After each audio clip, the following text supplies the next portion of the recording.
یہ لیکچر 11ویں جماعت کے لیے محلے کی ہولی جو پروننسیشن یا تلفظ اس کا ہے محلے کی ہولی. ہم محلے کی ہولی بھی بولتے ہیں لیکن وہ درست نہیں ہے, محلہ بولتے ہیں. اور یہاں پر ہمیں پڑھنا ہے محلے کی ہولی. شاید محلے کی ہولی ابتدائی کسی نوٹ میں پڑھا ہو تو وہاں پہ آپ اس کو درست کیجئے.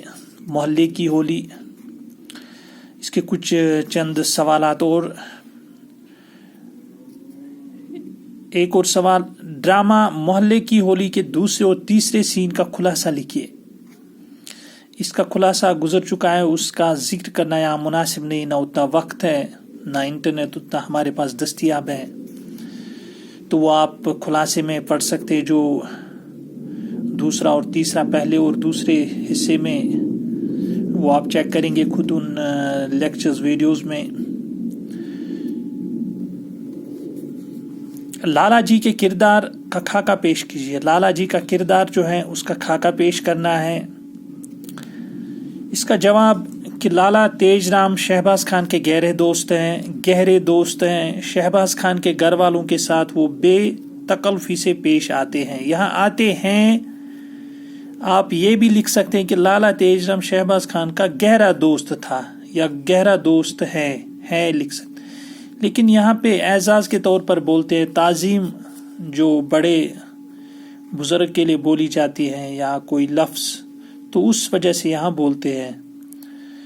وہ روئی کی بنڈی پہنا کرتے ہیں, لیکن شہباز کی بیٹی خالدہ اس کے لیے ایک سویٹر تیار کرتی ہیں. لالا جی ہنسی مذاق بھی کرتے ہیں. دونوں دوستوں کے ایک رنگ کی سویٹر کو بیلوں کی جوڑی پر ایک ہی رنگ کی جول کرا دیتے ہیں.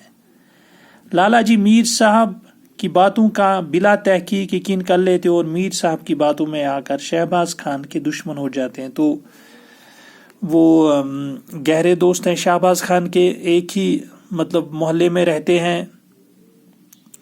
اور سویٹر جب بنتی ہے لالا جی ہنسی مذاق بھی کرتے ہیں اور بیلوں کی جوڑی سے وہ تشبیہ دیتے ہیں ان سویٹروں کو جو ایک ہی رنگ کی ہیں.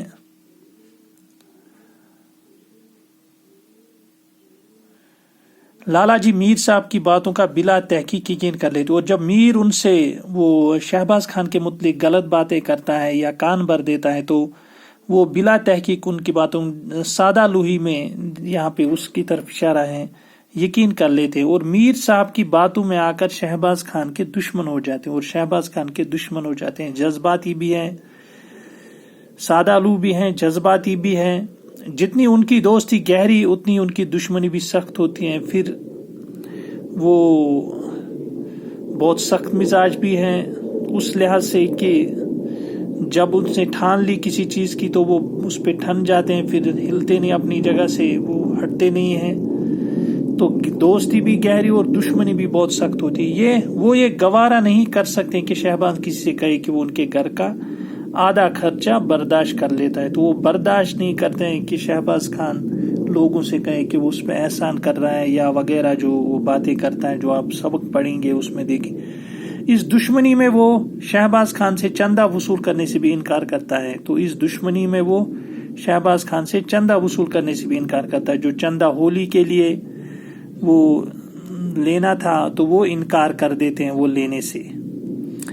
محلے کی ہولی کا بنیادی پیغام کیا ہے؟ ایک اور سوال جواب. محلے کی ہولی کا بنیادی پیغام یہ ہے کہ معاشرے کے سبھی لوگ آپس میں بھائی بھائی بن کر رہیں.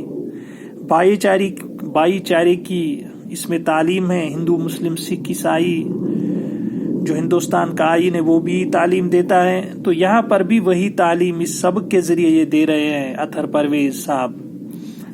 ایک دوسرے کے ساتھ دوستانہ تعلق قائم کریں, ایک دوسرے کے ساتھ دوستی کے ساتھ رہیں, چاہے آپ ہندو ہو, مسلمان ہو, سکھ عیسائی بودھ یا باقی جو مذاہب ہیں ان کے ساتھ دوستی کے ساتھ رہیں. ایک دوسرے کی خوشیوں اور غم میں شریک ہو جائیں. تو خوشیوں اور غم میں شریک بھی ہو جائیں ایک دوسرے کے, تبھی بھائی چارہ کہلائے گا. وہ جو لوگ نفرت اور انتشار پھیلانا چاہتے ہیں ان کی باتوں میں نہ آئیں. جو لوگ نفرت اور انتشار پھیلانا چاہتے ہیں ان کی باتوں میں نہ آئے تو بہتر رہے گا سماج کے لیے اور قوم کے لیے بھی. آپسی دشمنی اور رنجش کو بلا کر ایک دوسرے کے ساتھ محبت سے پیش آئیں. تو آپسی رنجش جو چھوٹی موٹی باتیں ہیں یا غلط فہمیاں پھیل گئی ہے ان کا تدارک کیا جائے، ان کو بھولا جائے یا ان پہ تبادلہ خیال کیا جائے اور ان کو کم کرنے کی کوشش کی جائے. جو غلط فہمیاں پھیلے گی ان کو مٹانے کی کوشش کی جائے، تبھی اور محبت سے رہا جا سکتا ہے اور محبت سے پیش آئے ایک دوسرے کے ساتھ. یہ اس سبق کا جو مرکزی تھیم یا بنیادی پیغام جو اس سبق کا ہے. باقی سوالات ہم اگلے لیکچر میں کریں گے انشاءاللہ.